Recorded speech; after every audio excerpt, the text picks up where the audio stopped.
Hello, it's Mr. Wyman here, and I'm excited to bring to you the next installment of our Wonder Women of History. This one is about Jane Addams and Hull House. It's really interesting what she did, and I hope that you find it inspirational. So, in a time when women don't even have the right to vote, one woman changed the whole face of American civilization. Wow. Can you imagine? It was brave, brilliant, lovely Jane Addams who stood up against the most powerful politicians and businessmen in the country to stop the evil of child labor, and stop it she did. One woman achieving for America's economically enslaved children what it took a violent civil war to achieve for America's enslaved Negroes. That would be African Americans. Jane Addams, that ardent fighter for the oppressed, ranks high indeed among Wonder Women of history. One day, at the age of 6, dreamy-eyed little Jane got her first glimpse of poverty. Poverty would be um, not having a lot of money, right? Being poor. Daddy, look at those horrid houses. Why do people live in them? Because they're poor, Jane. And honestly, what he should have said is because they don't have anywhere else to live and they don't have money to live in nicer homes. Well, when I grow up, I'm going to have a big house right in the midst. There's a vocabulary word of ours. In the midst of these awful little houses, and I'll be a friend to all these poor people. Years passed. Jane forgot her childhood promise, but at Rockford Seminary she met Ellen Starr, who was destined to help her fulfill it. You've graduated with top honors, Jane. I'm so proud. Thanks, Ellen. But Jane found that top honors were not enough to get equal opportunity with men. But why can't I have a degree? I've earned it. Nonsense. You can't expect a woman's seminary to give degrees like a man's college. So here are people communicating the idea that even though Jane earned a degree and she got the best grades of all the students in that college, she wasn't able to find a job. And before I move on to the next slide, I want to point out the bottom of this. This is the bottom of this page of this comic book. And it says, look at this. Waste fats in good condition help to make fine ammunition. Ammunition means like bullets or weaponry. And this was a little slogan put on the bottom of this comic strip.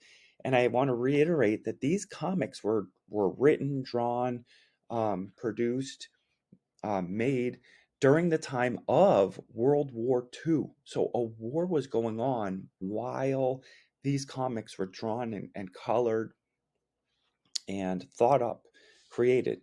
And so this is a little advertisement getting kids and parents and families to contribute and help out in the war efforts. You're going to see more slogans that make more sense in the next few pages, and I'll point those out too. I actually don't even know what this means. We should research it. Waste fats. What's that mean? Oils, maybe? Like instead of throwing things away, donating it is what I'm getting from it. Thus began Jane's first fight against injustice. Girls, Rockford, uh, this, I'm not sure what this says. Chartered as a college. Oh, was chartered as a college. Legally, it can give degrees, yet it refuses to because its students are women. Oh, so it seems like I'm inferring here that even though Jane went through all the same classes as the men, she actually didn't get her degree because the college wouldn't give her a degree because she was a woman. How unfair. We'll sign a petition. A petition is a tool to get attention, um, to make things happen legally.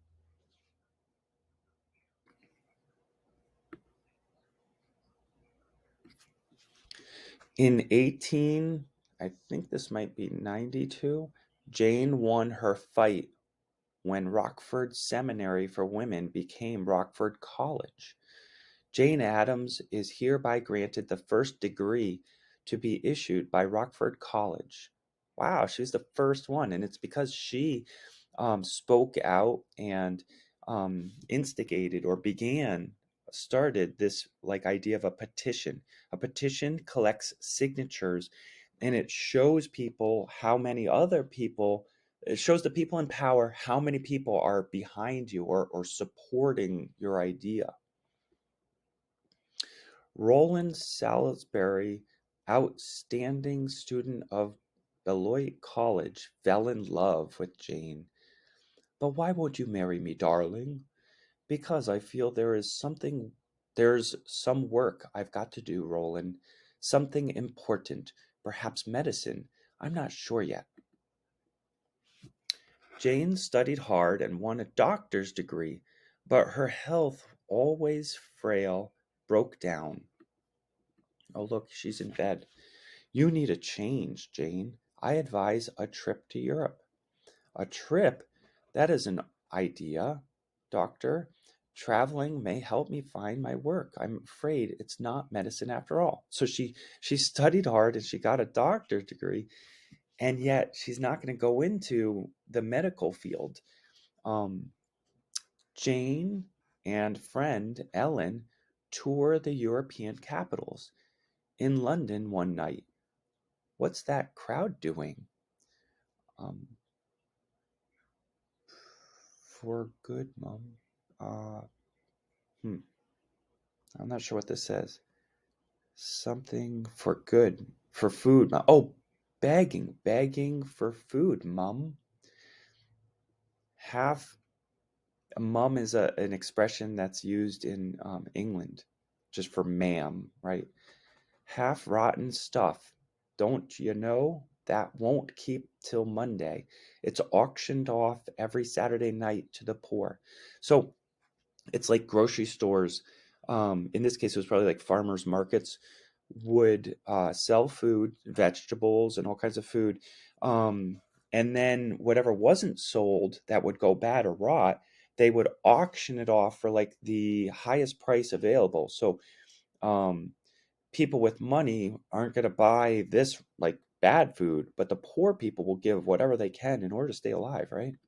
And that's what was going on there. Food! Somebody is yelling, right?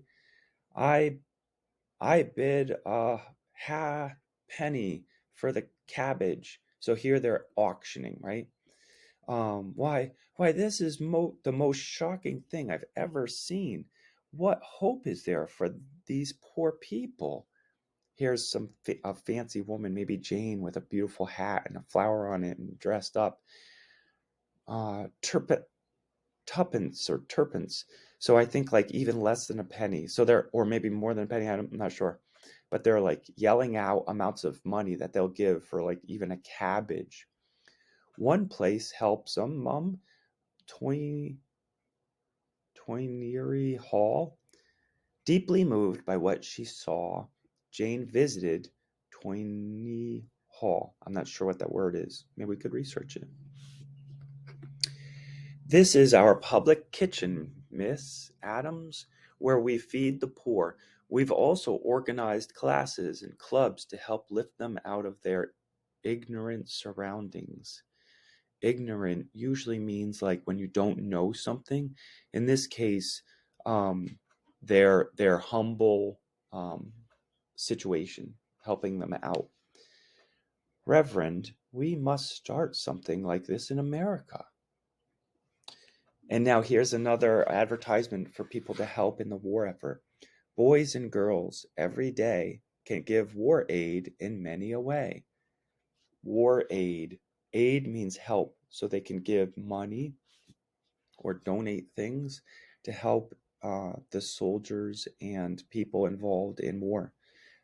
During World War II, everyone was involved in helping to end the war and help America and the Allied forces be successful. And so in 18, I don't know what that is, maybe 99. Jane's childhood idea of a big house down among the little ones was realized in the shape of Hull House. Now, Ellen, we'll just fix the place up and start making friends with all our poor neighbors. So here are these fine ladies with beautiful dresses on buying this great big house, and it looks like it's boarded up. Thus, Jane and Ellen brought to Chicago the first settlement house in America. But still, Jane felt she was not doing enough. Don't forget cooking class tonight, Mrs. Ryan. So here she's teaching people how to cook the food. She's giving food and teaching. And you, Mary, don't be late for the girls' club. They're teaching kids like how to do things. And the woman is saying thank you. Then one day at a Christmas party for the Hull House kindergarten, you don't want candy, Olga. Jenny, what's wrong? So she was trying to give them candy canes. We work 14 hours every day in the candy factory. We just can't stand to look at candy. We hate it. Oh boy, look at that. So she's trying to give them candy, which you would think would be a treat. And these girls are like, oh, we're sick of seeing candy. So later, Ellen, imagine little tots working like that in factories and getting paid 4 cents an hour. I've got to put a stop to it. I've got to. She's slamming her hand down on a tabletop. Jane, you're really cut out. You're really cut out a job for yourself. I think that may have been an editing mistake. Enraged, Jane visited Governor Outgeld. Mr. Governor, please bring pressure to bear. We must have a law that will stop stores and factories from hiring little children. Jane, I promise to do all I can. Here he is, and he's smoking a cigar.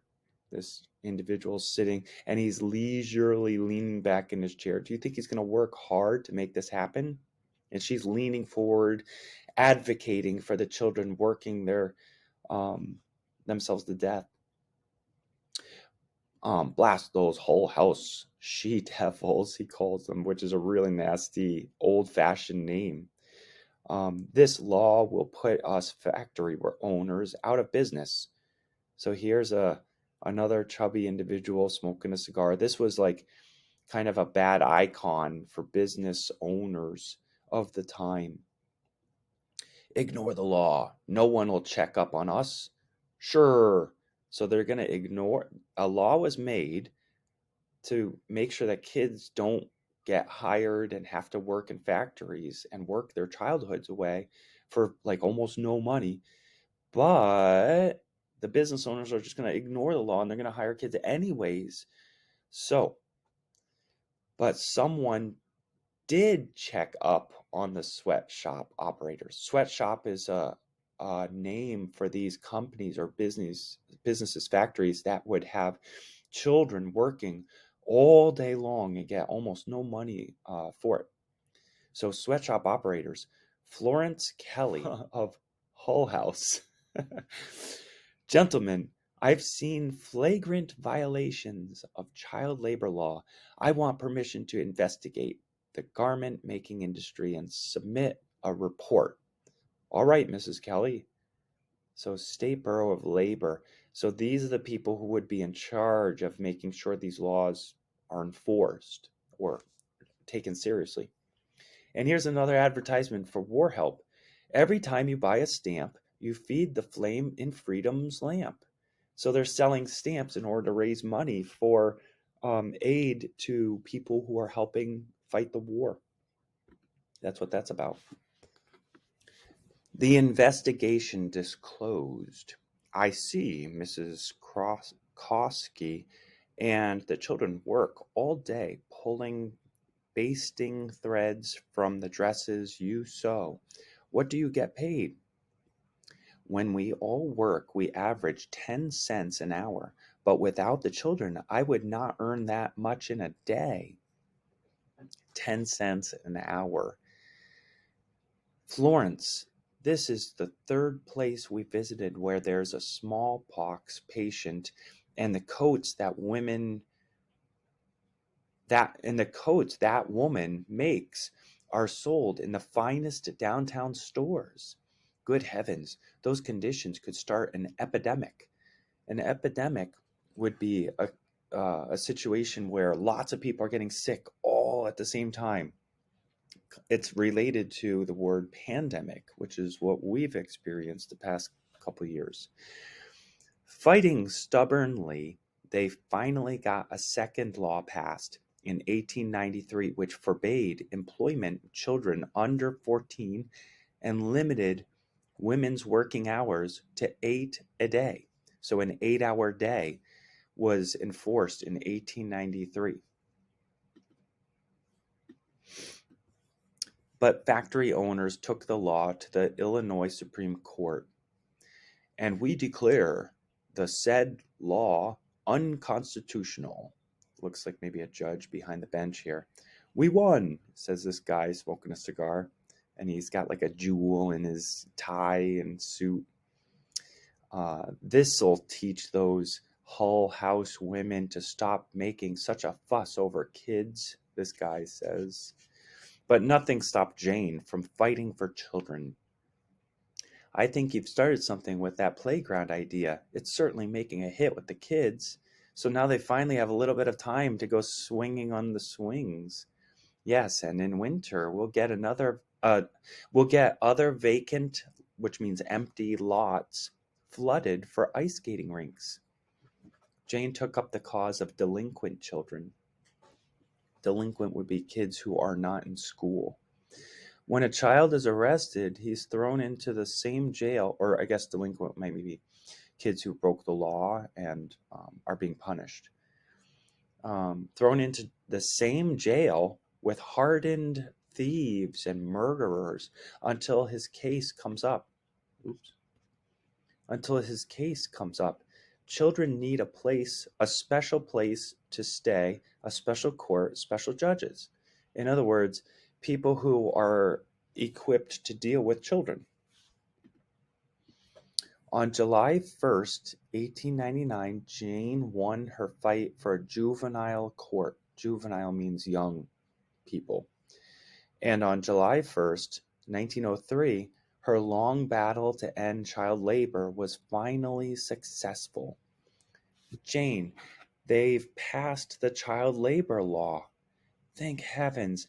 Now they can't hire children under 14 or work those under 16 more than 8 hours a day.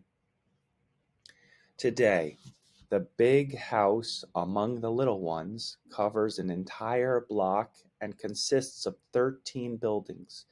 Its work among Chicago's poor goes on still, guided by Jane Addams' magnificent spirit. And here it almost looks like she's a ghost looking over the house. And now there's no more boarded up windows. And here's an old-fashioned car that was probably only a little bit old-fashioned when this was drawn and written. Although Jane did much in later years, even won the Nobel Prize in 1931, she is probably most remembered for what she did for the American boys and girls. And today, people think of this Wonder Woman not as a cold figure of history, but as she wanted all her friends to think of her always as simple Jane Addams of Hull House. What an amazing story of a woman who worked so hard to help the kids of her day. And here's the last of our war effort advertisements. If you have an extra quarter, buy a stamp to make war shorter.